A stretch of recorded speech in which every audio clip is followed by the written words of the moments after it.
Okay okay okay. അപ്പൊ ഇതൊക്കെ ശ്രദ്ധിച്ചാ മതി. ദേവദാരു. ദേവദർശി. ഞാൻ പക്ഷെ അങ്ങനെ ദേവദാരു എന്നൊക്കെ വിളിച്ചു കഴിഞ്ഞ പ്രാവശ്യം ഓർമ്മയില്ലേ? വിളിച്ചു. ദേവു, എന്റെ ദേവൂട്ടാ. അങ്ങനെ വിളിച്ചായിരുന്നു. നീ എന്റെ ദേവേട്ടനാണ്. അണ്ണന് നാണം വരുന്നു. എന്റെ ദേവേട്ടാ. അപ്പൊ അവിടുന്ന് റിമി.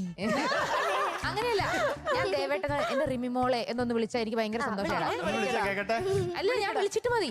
ഞാൻ ആർക്ക് വേണ്ടി നീ പാട്ട് പാടുന്നു എനിക്കറിയാം. നിന്റെ കണ്ണിൽ വിരുന്ന് വന്നു നീലസാഗര വീചികൾ. നീലസാരി വീതികൾ. പിന്നെ പുഞ്ചിരിക്കൊരു പൂച്ചെണ്ട് തന്നു പുഷ്യരാഗ മരീചികൾ എന്നൊക്കെ പറഞ്ഞപ്പോ ഞാനോർത്ത് നീ ഇടയ്ക്ക് ഇങ്ങനെ കണ്ണൊക്കെ ഇങ്ങനെ കൈ കാണിക്കുന്നില്ലേ?